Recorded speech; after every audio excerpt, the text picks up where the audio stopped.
African data should not live on servers in Virginia. That's not the slogan. That's what made me start my company.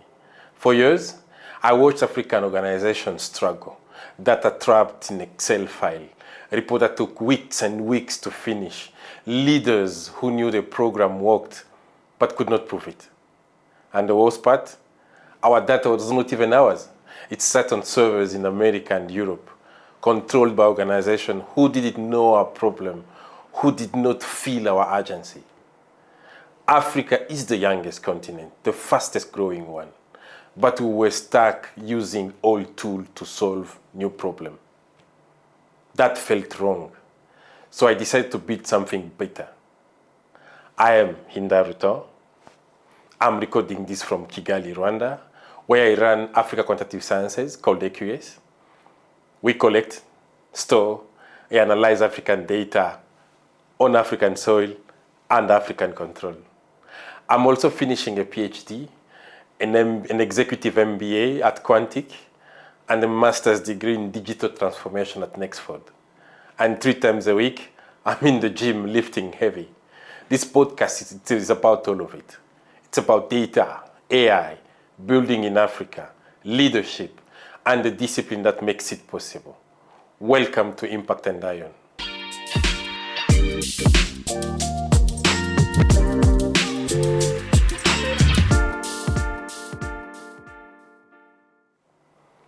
At AQS, we help organizations turn their data into better decisions.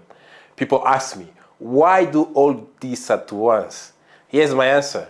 I believe in progressive overload. In the gym, progressive overload means adding a little more weight each week. You do not try to lift everything on day one. You build slowly, you stay consistent, and over time, you get stronger than you ever thought possible. I apply the same idea to my life and my business. Small improvement every day. Compounding over time. That mindset saved my life during one of the hardest periods I've ever faced. And it is how I build AQS. So when you hear me talk about data or AI or African innovation, know that I'm also in the gym practicing what I preach. Discipline shows up everywhere, or it shows up nowhere. Let me tell you what made me start AQS. I looked across Africa, Lagos, Nairobi, Addis Ababa, Kinshasa, and I saw the same problem everywhere. Organizations were collecting millions of data points every day. Health clinic tracking patients, schools tracking students, NGOs tracking programs. But the data was trapped in Excel file that nobody could find, trapped in paper forms sitting in filing cabinet, trapped in systems that did not talk to each other. Report took weeks to produce, sometimes months. By the time leaders got the information, it was too late to act on it. I met program managers who knew their work was making a difference. They could feel it. They could see in the community they served.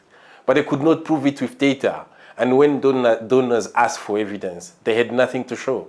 That is frustrating. That is demoralizing. That's a waste of good work.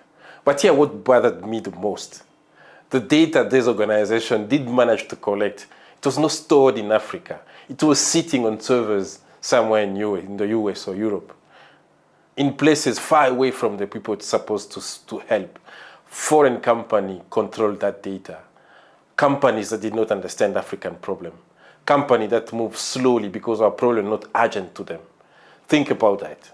Africa is the youngest continent on earth. We have the fastest growing population, the fastest growing economies, the most potential of anywhere in the world. And we're making big decisions with broken tools. Tools built by people who did not know us, stored in places we could not reach. Our data, but not our power. That deeply felt wrong to me. So I decided to build what did not exist. But I need to be honest with you. I did not always think that way. I started my career as a number person, pure math, statistic, regression model. I believed that that if you could not measure something, it did not matter. Then one good day in 2011, everything changed. I was asked to lead a focus group in rural Rwanda. I was talking to Rwandan mothers. This was my very first time doing qualitative research. sitting with people and just listening to their stories. I was nervous. These women were from small villages. Many had not finished school. But when they started talking, I realized they understood things I had never considered. They explained why certain health programs failed. Not because the program were bad, but because they did not fit how family actually lived. They described barriers that no survey would ever capture. They suggested solutions that researchers had never thought of. In 2 hours, they taught me more than years of coursework. That's when I understood the best insights are not in spreadsheets. They are in the stories behind the number. Data tells you what happened. Stories tells you why. From that day on, I committed to using both number and narrative together, surveys and conversation, quantitative and qualitative. That approach became the foundation of AQS. We don't just count things, we understand them. So what did we actually build? Let me explain how AQS is different. Most data companies in Africa buy the tool from foreign vendors. They license software from America or Europe. If something breaks, they wait for the vendors to fix it. Sometimes that takes a month. We don't do that. We built our own tool. If something breaks, we fix it in hours. Because we own the code. Most data companies store their clients' information on foreign servers. Your data goes to Virginia or Frankfurt. You have to trust that those servers are secure. You have no control. We don't do that either. We built one of the Rwandan's only private data center for monitoring and evaluation. Your data stays in Africa, under African law, under your control. Most companies charge you for every user. The more your team grows, the more you pay, forever. We built our system differently. You can scale without getting punished for success. Here's the simple version. Most companies are dependent on foreign vendors. We are sovereign. We own our own tool. We control our data. We answer to our clients, not to some companies overseas. Today, AQA runs an end-to-end system. We have over 7,000 field agents across Rwanda in every cell in the country. They can reach every corner of the country. They collect data using our tool called AfriCollect, which works even without internet. That data flows in our own data center. It gets visualized through our platform, Data Hub for health system, Eval 360 for monitoring and evaluation. And now we are adding AI. Our tool, DataGoat.ai, helps organizations analyze data and make predictions without needing a data scientist on staff. The whole system works together, no gap, no black box, 99% uptime. We serve 8 sectors for now: healthcare, education, agriculture, government, economic development, child welfare, private sector, and research. Our partners include Rwandan Ministry of Health, Central African Republic Ministry of Health. We built the National Health Data System funded under the WHO. We work with the Central African Republic Ministry of Health. We partner with Johns Hopkins University, the Global Fund, UNFPA, and the Boston Consulting Group. In 2025, we won Service of the Year at the East African Community Quality Award that took place in Kenya. We stood on that stage alongside Zipline, the drone company representing Rwanda. This is what happened when you stop waiting for permission and start building. So why I started the podcast? Because African story is not being told by Africans. I go to global health conferences. I sit in room full of smart people talking about innovation. And I hear them cite research from Boston, from London, from Silicon Valley, rarely from Kigali, rarely from Nairobi, almost never from Lagos. Meanwhile, African innovators are solving problems that nobody else can solve. We are building AI systems that work without reliable internet. We are creating data platforms that survive power outage. We are designing solutions for contexts that global companies have never even thought about. These stories deserve to be heard, not just by Africans, by everyone. I have to confess, I'm inspired by 2 podcasters. Alex Omozi, he is direct, no fluff, no filler. Just what work and how to do it. I want to bring in that energy. Joe Rogan, he goes deep, long conversation that explore idea fully, no soundbite, real dialogue. I want to bring that too. This podcast will give you both. Some episodes will be interviews. I will sit down with founders, researchers, government leaders, and people building things that matter. Some episodes will be just me, sharing lessons from building AQS, from my research, from the gym, from life. The common thread is discipline in data, in business, in physical training. Discipline is how you build something worth building. Let me tell you what's coming next. Episode 2 is already recorded.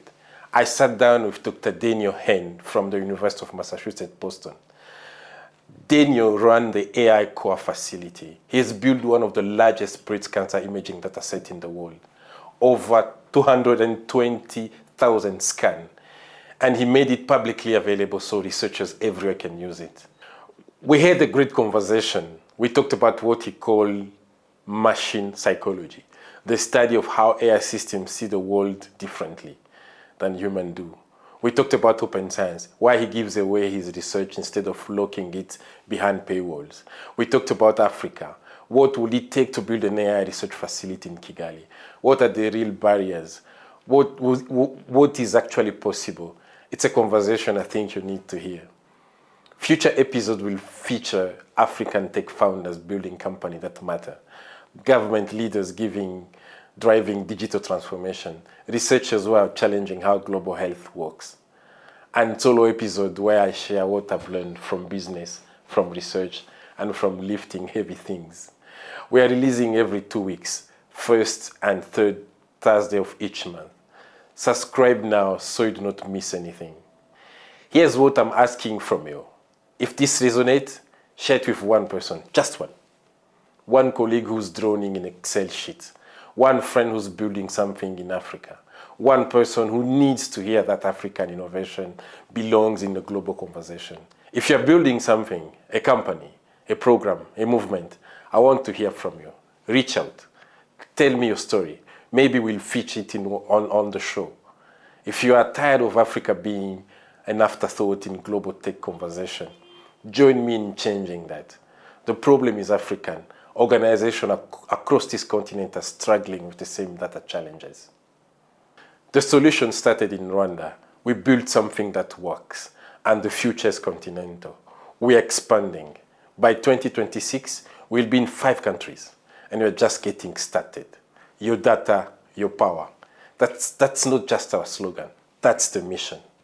One more time, episode 2 drop in 2 weeks. Dr. Daniel Hen, AI researcher, 220,000 breast cancer scan, machine psychology, and a real conversation about what AI could look like in Africa. Subscribe now. Share this with one person who needs to hear it. Until then, stay disciplined, stay curious, stay impactful. Your data, your power. Let's build.